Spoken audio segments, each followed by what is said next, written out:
One of the amazing things about the nighttime is that the nighttime is very special whether you're a believer or not. One of the things that psychologists often discuss is that nights are usually considered a spiritual time. So they talk about how usually people are more willing to share and they're usually more in touch with their feelings and their emotions at night. And this is why you see when people go out on dates and stuff like that, when do they usually go out? During the day or at night?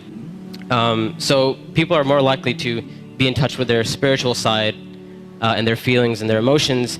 And what Islam does is that it takes advantage of this time.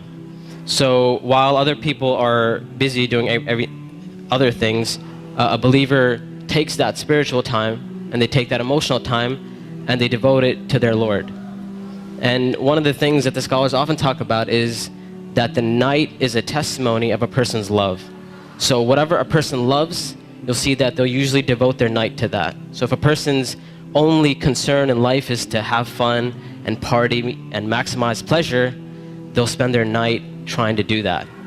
If a person's concern is their afterlife and their love for Allah, then they'll spend their night in concern about their akhirah. And they'll spend their night devoted to Allah Azza wa Jal. As Allah Azza wa said, وَالَّذِينَ آمَنُوا أَشَدُّ حُبًّا لِلَّهِ. That those who believe, they're stronger in their love for Allah Azza wa Jal. It's no secret, it's no surprise that our ummah today, our nation today, is not doing too well. And I hate to be negative, I hate to be negative about issues, but this is just a reality. And the point isn't for us to become depressed and say we're a goner and there's nothing we can do. The point is, how do we bring ourselves out of this situation, and how do we become like the companions radiallahu ta'ala anhum? And this is why one of the things that is often said by the classical scholars and even scholars of our time is that if we want to rectify this ummah, if we really, really care about this ummah, we really want to change this ummah, then we will not be able to do it except that which changed the beginning of this ummah. Meaning, if we really care, we really want the ummah to progress. Now we're Muslims living in the West and we care about Muslims in America, and we really want Muslims to be in a better state, then we have to look at the sunnah of the Prophet ﷺ and how the companions did it. And it is in that we're going to find our ummah come to life. And the thing about the companions, like I mentioned, is that what they had and what is missing from our time is that attribute of going above and beyond the bare minimum. Ibn Abbas radiallahu ta'ala anhuma, he says about the companions, he said, I did not see a single companion. He said, I did not see a single companion except that they would take something from the night. Meaning they would pray some type of qiyam al-layl. And one of the most oft questions I get from young people is, you know what, my iman is just not doing too well. Like, I have a dip in my iman and I just don't feel it anymore. Or a lot of times people who start practicing Islam, they'll have this iman high and they're doing really, really well, and then a time will come where they'll be like, it just doesn't feel the same anymore. Or a lot of times reverts and converts will say, when I first became Muslim, it was the most amazing experience of my life, and I want that back. I want that experience back.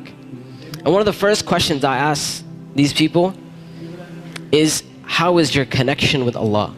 How is your qiyam al-layl? When was the last time you got up in the middle of the night or in the last third of the night to pray to your Lord? And if the answer usually is, well, I don't really do that. I just try to do my 5 daily prayers. I'm just happy if I can get that in. And I tell them, I say, listen, if you're cutting off your connection with Allah, how are you going to get better? You can't expect your iman to just get fixed all of a sudden on its own. It's not going to happen. You have to take steps for you to become a better Muslim. You have to take steps to reach that level of iman.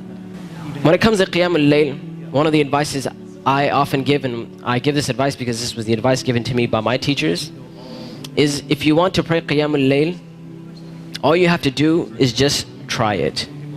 And I'm not talking about spending a third of the night praying or half of the night praying. I'm saying get up 10 minutes before Fajr. Just 10 minutes before Fajr. And we know the Prophet ﷺ told us that it is the last third of the night where Allah Azza wa Jal comes down to the lowest parts of the heaven and He asks, He says, which one of my servants is seeking my forgiveness that I may forgive them? And which one of my servants is seeking my mercy that I may be merciful for them?